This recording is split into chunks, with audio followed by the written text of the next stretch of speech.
السلام علیکم ورحمۃ اللہ وبرکاتہ۔ الحمدللہ والصلاة والسلام علی رسول اللہ، اشہد ان لا الہ الا اللہ واشہد ان محمدا عبدہ ورسولہ، اما بعد فقد قال اللہ تبارک وتعالی فی کتابہ المجید والفرقان الحمید، اعوذ باللہ من الشیطان الرجیم، بسم اللہ الرحمن الرحیم، یوم لا ينفع مال ولا بنون الا من اتی اللہ بقلب سلیم۔ معزز محترم سامعین کرام، دینی اور اسلامی بھائیوں، آج کے درس میں ہم انشاءاللہ سلف صالحین کے نزدیک دلوں کی صفائی کی اہمیت معلوم کریں گے کہ سلف صالحین کے ہاں دلوں کی صفائی کا کس قدر اہتمام ہوتا تھا، اور اپنے وہ دلوں کو، اپنے قلوب و اذہان کو وہ کس طرح سے بغض و حسد سے اور اسی طرح سے کینہ سے دور رکھتے تھے۔ سب سے پہلے اللہ رب العالمین کا فرمان پیش خدمت ہے۔ اللہ رب العالمین نے فرمایا وَإِنَّ مِن شِيعَتِهِ لَإِبْرَاهِيمَ إِذْ جَاءَ رَبَّهُ بِقَلْبٍ سَلِيمٍ، اور نوح کے پیروکاروں میں سے ابراہیم بھی تھے۔ ابراہیم علیہ السلام جب وہ اپنے رب کے پاس قلب سلیم لے کر کے آئے، یعنی اللہ کی بارگاہ میں قلب سلیم پیش کیا، ان کا جو دل تھا ہر طرح کی برائی سے پاک تھا۔ اور اسی طرح اللہ رب العالمین نے سورہ شعراء میں فرمایا یوم لا ينفع مال ولا بنون الا من اتى اللہ بقلب سلیم۔ قیامت کا دن ایسا دن ہوگا جس دن کوئی مال یا کسی کی کوئی اولاد اسے کام نہیں دے گی، مگر جو شخص قلب سلیم لے کر آئے، پاکیزہ دل لے کر آئے، شرک و کفر اور بغض و حسد سے پاک دل لے کر اللہ کی بارگاہ میں آئے۔ اسی طرح صحیح مسلم کی روایت ہے، محمد رسول اللہ صلی اللہ علیہ وسلم نے ارشاد فرمایا تفتح ابواب الجنہ یوم الاثنین و یوم الخمیس، سوموار اور جمعرات کے دن جنت کے دروازے کھولے جاتے ہیں، اور اس دن اللہ تعالیٰ اپنے ہر مسلمان بندے کو بخش دیتا ہے۔ فیغفر لکل عبد یا فیغفر لکل عبد مسلم، اللہ تعالیٰ معاف کر دیتا ہے، بخش دیتا ہے ہر مسلمان بندے کو، ایسے بندے کو جو اللہ کے ساتھ کسی کو شریک و ساجی نہیں ٹھہراتا، الا رجلا كانت بینہ وبین اخیہ شحناء، مگر وہ مسلمان جس کے دل میں اس کے بھائی کے بارے میں کینہ ہوتا ہے، اس کو اللہ تعالیٰ معاف نہیں کرتا، اس کی مغفرت نہیں فرماتا۔ اور اس کے بعد اللہ تعالیٰ کہتا ہے میرے ان دونوں بندوں کو تھوڑی مہلت دو تاکہ یہ دونوں صلح کر لیں۔ جب تک صلح نہیں کرتے دو مسلمان بھائی، اللہ ان کی مغفرت نہیں کرتا۔ اس حدیث سے یہ بات معلوم ہوتی ہے۔ اب دل کی صفائی کا معنی کیا ہوتا ہے؟ عوف العرابی رحمہ اللہ فرماتے ہیں سألت محمد ابن سیرین، میں نے محمد ابن سیرین رحمہ اللہ سے پوچھا کہ دل کی صفائی کا مطلب کیا ہوتا ہے، تو انہوں نے فرمایا الناصح للہ عز وجل فی خلقہ، اللہ رب العالمین کے لیے اللہ کے بندوں کے متعلق اپنے آپ کو خیر خواہ ثابت کرنا، اللہ کے لیے اللہ کی مخلوق کے حق میں خیر خواہ بن کے رہنا، اللہ کو راضی کرنے کے لیے ہر کسی کی خیر خواہی چاہنا، یہ کیا ہے؟ دل کی پاکی اور صفائی ہے کہ آدمی اپنے دل میں کسی کے لیے برائی نہ سوچے۔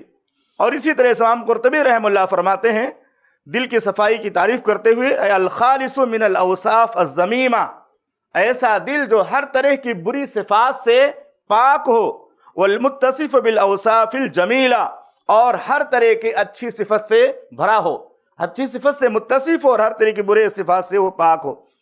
شیخ الاسلام ابن تیمیہ رحمہ اللہ فرماتے ہیں القلب السلیم المحمود هو الذي يريد الخير لا الشر، قلب سلیم اور قلب محمود اور پیارا دل وہ ہے جو لوگوں کے بارے میں صرف بھلائی سوچتا ہے، لوگوں کے بارے میں صرف خیر سوچتا ہے، لوگوں کے بارے میں اچھا سوچتا ہے، کسی کا وہ برا نہیں چاہتا، یہ قلب سلیم ہے۔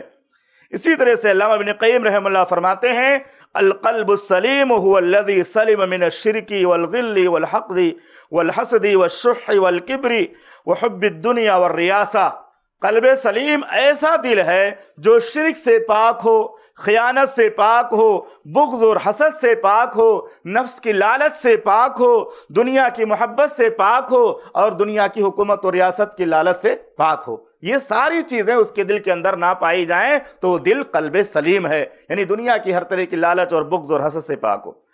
علامہ ابن عبد الرحمن بن ناصر السعدی رحمہ اللہ فرماتے ہیں اللہ رب العالمین کے اس فرمان سے متعلق اذ جاء ربہ بقلب سلیم، جب اللہ تعالیٰ کے پاس وہ اپنا قلب سلیم لے کر کے آئے، ومن سلامتہ انہ سلیم من غش الخلق وحسدہم۔ غش کے معنی ہوتا ہے دھوکہ، ایسا دل جو لوگوں کو دھوکہ دینے سے پاک ہو اور لوگوں سے حسد کرنے سے پاک ہو، کسی کو دھوکہ نہ دے آدمی اور کسی سے حسد نہ کرے۔ اسی طرح سے ابن قیم رحمہ اللہ فرماتے ہیں القلب السلیم هو الذي سلم من الشرک والغل والحقد والحسد۔ تو یہ ساری کی ساری تعریفات کا خلاصہ یہ ہے کہ ہمارے دل میں شرک اور کفر نہ ہو اور لوگوں کے متعلق بغض اور کینہ نہ ہو، ایسا دل یہ قلب سلیم ہے۔ اور یہ قلب سلیم کس طرح کا ہوتا ہے؟ سفیان بن دینار رحمہ اللہ فرماتے ہیں میں نے ابی بشیر سے کہا جو علی رضی اللہ تعالیٰ عنہ کے دوستوں میں سے تھے، علی رضی اللہ تعالیٰ عنہ کے ساتھیوں میں سے تھے، میں نے کہا مجھے ان لوگوں کے اعمال کے بارے میں خبر دو جو اس سے پہلے گزر چکے ہیں، پہلے کے لوگوں کے اعمال کے بارے میں مجھے خبر دو۔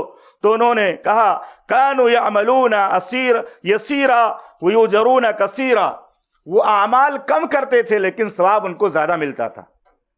یعملون یسیرا یعنی کم اعمال کر کے زیادہ اجر وہ حاصل کر لے جاتے تھے، تھوڑا عمل کر کے ان کو ثواب زیادہ ملتا تھا۔ قلت ولما ذالک، تو میں نے پوچھا ایسا کیوں ہوتا تھا؟ تو انہوں نے جواب میں کہا لسلامت صدرہم، ان کے دلوں کی سلامتی کی وجہ سے، ان کا دل اچھا ہوتا تھا تو تھوڑا سا عمل بھی کرتے تھے تو ان کو زیادہ ثواب ملا کرتا تھا۔ اسی طرح سے زید بن اسلم رحمہ اللہ فرماتے ہیں دخل علی ابی دجانہ، ابو دجانہ رضی اللہ تعالیٰ عنہ جو صحابی رسول ہیں ان کے پاس داخل ہوا گیا، ان کے پاس لوگ گئے، وہ مریض اور وہ بہت بیمار تھے۔ صحابی رسول ابو دجانہ رضی اللہ تعالیٰ عنہ بہت زیادہ بیمار تھے، جب ان کے پاس لوگ گئے تو ان کا چہرہ حشاش و بشاش تھا، بیماری بہت زیادہ تھی لیکن چہرہ روشن تھا، حشاش و بشاش تھا۔ لوگوں نے پوچھا اس کا ریزن کیا ہے، سبب کیا ہے، آپ کون سی ایسی نیکی کرتے ہو کہ اتنی بیماری میں بھی، اتنی تکلیف میں بھی، پریشانی میں بھی آپ کا چہرہ اتنا کھلا ہوا روشن ہے، حشاش و بشاش ہے، چہرہ اتنا خوبصورت نظر آ رہا ہے؟ تو انہوں نے دو چیزیں بیان فرمائی، کہا میرے اعمال میں سے دو اعمال بڑے مضبوط ہیں، دو بڑے اچھے اعمال میں انجام دیتا ہوں۔ پہلی بات یہ کنت لا اتکلم فیما لا یعنینی، لا یعنی بات نہیں کرتا، بلا ضرورت کے بات نہیں کرتا، بلا ضرورت کی باتیں زبان سے نہیں نکالتا۔ اور اس کے بعد کہتے ہیں دوسری بات یہ کہ میرا دل تمام مسلمانوں کے بارے میں صاف ہے، تمام مسلمانوں کے بارے میں صاف ہے، میں کسی کے بارے میں کینہ نہیں رکھتا، تو بلا ضرورت بولتا نہیں ہوں اور دل میں کینہ نہیں رکھتا ہوں۔ اور ہمیں اور آپ کو یہ عقیدہ بھی رکھنا چاہیے جس طرح کہ قرآن میں اللہ نے یہ پیغام سنایا ہے مسلمانوں کو کہ جنت میں جانے کے بعد کسی مسلمان سے کسی مسلمان کو کوئی بغض نہیں رہے گا۔ وَنَزَعْنَا مَا فِي صُدُورِهِم مِّن غِلٍّ، جنت میں داخل کرنے سے پہلے اللہ دلوں کو ملا دے گا۔ جب جنت میں ہمیشہ کے لیے مل کر رہنا ہے تو 50-60 سال کی زندگی میں کینہ اور بغض پال کر اپنے اعمال ہم کیوں برباد کرتے ہیں؟ اللہ کی مغفرت سے کیوں محروم اپنے آپ کو کرتے ہیں؟ اللہ تعالیٰ جو ہمارے دلوں کو پاک کر کے جنت میں داخل کرے گا، کوئی مسلمان کسی سے جنت میں دشمنی نہیں رکھے گا، کسی سے بغض نہیں رکھے گا، تو اس مختصر سی زندگی میں اپنے اعمال ہم کیوں برباد کرتے ہیں؟ اللہ ہم کو اپنے اعمال کی اصلاح کی توفیق عطا فرمائے۔ چند باتیں دلوں کی صفائی سے متعلق، ہم دل کیسے صاف رکھیں گے؟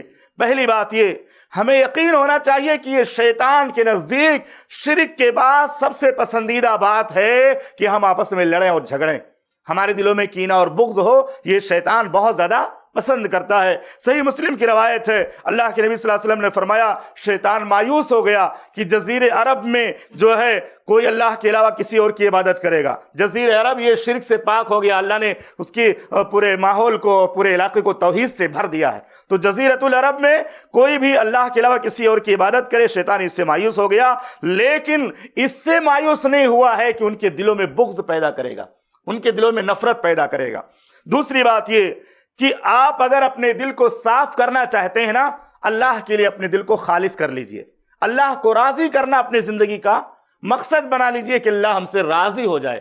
جب اللہ کو راضی کرنا چاہیں گے تو دل میں کسی کا کینہ نہیں رہے گا، اللہ تعالیٰ کے لیے اخلاص اپنے دل کے اندر پیدا کیجئے۔ اور اللہ کے نبی صلی اللہ علیہ وسلم کی حدیث ہے کہ دو مسلمان کا دل ہوتا ہے وہ 3 چیزوں میں کبھی خیانت نہیں کرتا۔ نمبر 1 اللہ کے لیے عمل کو خالص رکھتا ہے، نمبر 2 مسلمانوں کا خیر خواہ ہوتا ہے، نمبر 3 مسلمانوں کی جماعت کے ساتھ وہ چمٹا رہتا ہے، جماعت کو چھوڑ کر بھاگتا نہیں ہے۔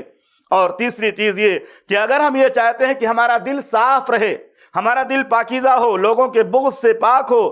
تو کہتے ہیں جب تم یہ چاہو کہ تمہارا دل اس آدمی کے بارے میں پاک ہو جائے جس کے بارے میں تمہارے دل میں کینہ ہے، کسی کے بارے میں بغض اور کینہ ہے، اس کے متعلق اپنے دل کو آپ پاک کرنا چاہتے ہو، فَأَكْثِرْ مِنَ الدُّعَاءِ لَهُ، تو پہلی چیز کہ اس کے لیے دعا مانگو.